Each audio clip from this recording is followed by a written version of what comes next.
अस्सलाम वालेकुम दोस्तों, मेरा नाम है इजहार खान। आप दे रहे हैं यूट्यूब। आज आपके लिए वीडियो लेके आए दोस्तों। जैसा कि हमने कुछ पहले भी वीडियो अपलोड किया R600 के रिलेटेड, लेकिन इस वीडियो में ये डिफरेंट इसलिए इसमें आपको दिखाएंगे कि जो ओरिजिनल रेफ्रिजरेटर R600 का, जैसा कि आप ये देख रहे हैं, जो मीडियम साइज़ का है, तो इसमें हमने R600 को रिचार्ज करना है, रीफिल करना है। तो पहले भी इसमें R600 थी, लेकिन लीकेज होने की वजह से, जैसा कि आप दिखा रहे हैं कि फ़िल्टर वाली जगह से ये लीकेज आई थी, और इसको हम रिप्लेस यानी कि करेंगे। गैस इसमें दोबारा डालनी है और फ़िल्टर को जो ना वही रहने देंगे। जैसा कि आप इसमें देख रहे हैं, इसको हटा के थोड़ा सा दूर कर लेंगे ताकि हमें ब्रेसिंग करनी आसान हो जाए।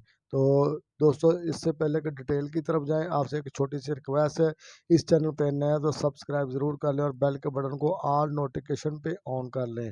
तो चलते हैं दोस्तों वीडियो की तरफ। तो जैसा कि मैंने आपको दिखा रहा हूँ, सबसे पहले हमने, जैसा कि ये गैस फ्लेमेबल है, तो सबसे पहले कोशिश होनी चाहिए, इसको फ्रिज को हवादार जगह पे रख लें और इसके पंजे को तोड़ दें। इसके पंज को मैं ब्रेक कर दूंगा ताकि यहाँ से जो भी इसमें मौजूद गैस है वो खारिज हो जाए और हवा में वो बिल्कुल तहलील हो जाएगी। इसके पास आपने बिल्कुल भी टार्च, आग का शोला बिल्कुल नहीं जलाना। तो इसको हम कुछ देर खारिज होने देंगे। जैसा कि इसको ब्रेक कर दिया गया, चार्जिंग लाइन को कुछ देर हम इंतज़ार करेंगे ताकि इसमें से जितनी भी गैस मौजूद थी वो भी निकल जाए। और इसी तरह वो सामने जो फ़िल्टर के ऊपर लगा हुआ है, यहाँ से भी हम इसको ब्रेक कर देंगे और दोनों जगह से जो भी मौजूद गैस है वो आसा निकल जाएगी। और उसके बाद सबसे पहले हम सर्विस वाल लगाएंगे, चार्जिंग लाइन लगाएंगे। तो जैसा कि मैंने आपसे गुजारिश की कि थोड़ा-सा आपने इंतज़ार लाज़मी तौर पे करना, फ़ौरी तौर पे कोई भी वेल्डिंग टार्च या इस तरह का कोई काम नहीं करना। सबसे पहले तो हम वेल्डिंग टार्च ही जला लेंगे।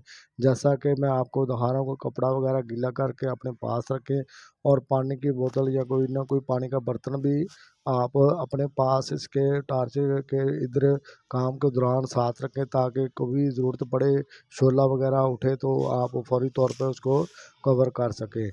तो इस तरीके के साथ आप इस तरह काम करेंगे तो काफ़ी सेफ़ रहेंगे ताकि आपका नुकसान भी ना हो और अच्छे तरीके से आप काम कर सकें। तो हमने जो है ना फ़िल्टर को पूरे को सोल्डर कर दिया दोनों तरफ से, और उस जगह पे जहाँ से आप फ़िल्टर के ऊपर देख रहे हैं, यहाँ से आप सेल्फ वैक्यूम भी कर सकते हैं। तो इसमें हम एक कैपरी का छोटा सा पीस लगा देंगे। तो ये 070 की कैपरी है, या आप जो ये सूत्र का पैप है वो भी लगा सकते हैं। तो मेरे पास ये कैपरी थोड़ी सी बड़ी रख के हम लगा देंगे, क्योंकि बिल्कुल पंच पास था, इसलिए उसने दोबारा से हमें पंच करना हमें मुश्किल था।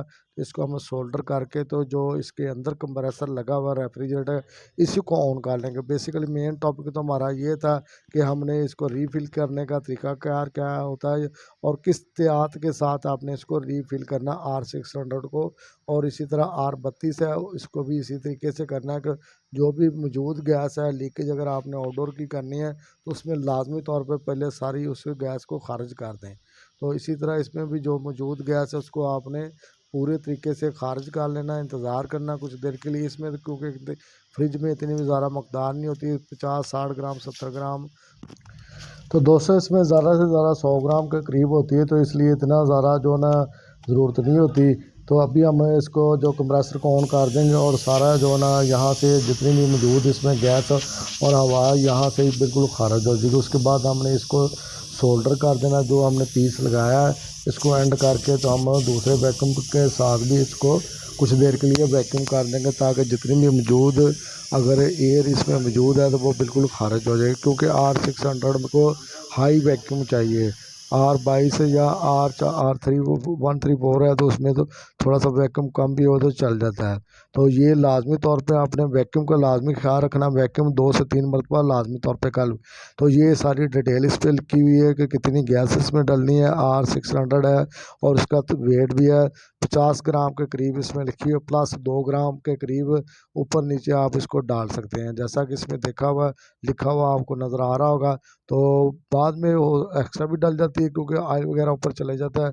जो ओरिजिनल फार्मूला होता है वो तो होता है बिल्कुल नीट, कंडेंसर और वेपोरेटर होता है, तो उस वक्त आप ये पूरी पूरी गैस डलती है। बाद में ज़रा भी डल सकती है लेकिन इतनी ज़्यादा नहीं डालनी जिससे कंप्रेसर पे बहुत ज़्यादा लोड आए। तब हमने वैक्यूम इसके साथ भी इसको कर दें। कुछ देर हम इसको वैक्यूम करेंगे, उसके बाद हम इसे हमारा जो ना रेफ्रिजरेटर बिल्कुल तैयार हो जाएगा गैस चार्ज करने के लिए।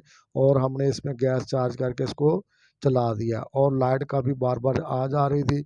और जो मैंने गैस इसके बाई वेट तो नहीं डाली थी, लेकिन अंदाज़े के हिसाब से डाली थी, वो बिल्कुल एक्यूरेट निकली, बिल्कुल कूलिंग ऊपर-नीचे बेहतरीन आ गई थी और सही चल रही है। 2-3 दिन हो गए इसको।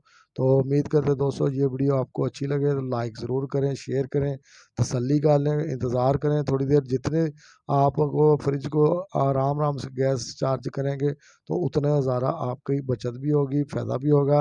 अगर जल्दबाज़ी करेंगे तो उसमें आपका नुकसान होगा। तो कूलिंग इसमें आ चुकी है, तकरीबन अभी इसको ना आधा घंटे के करीब हुआ और 1 घंटे से ज़्यादा मैंने इसको चेक किया था और नेक्स्ट डे भी हमने इसकी रिपोर्ट कर ली थी। तो इससे मैं कन्फर्म हो गया बिल्कुल हमारा चीज़ बिल्कुल ठीक चल रही है। दोस्तों अगर वीडियो अच्छी लगे तो लाइक ज़रूर करें, शेयर करें। मिलेंगे नेक्स्ट वीडियो में, तब तक के लिए अल्लाह हाफ़िज़।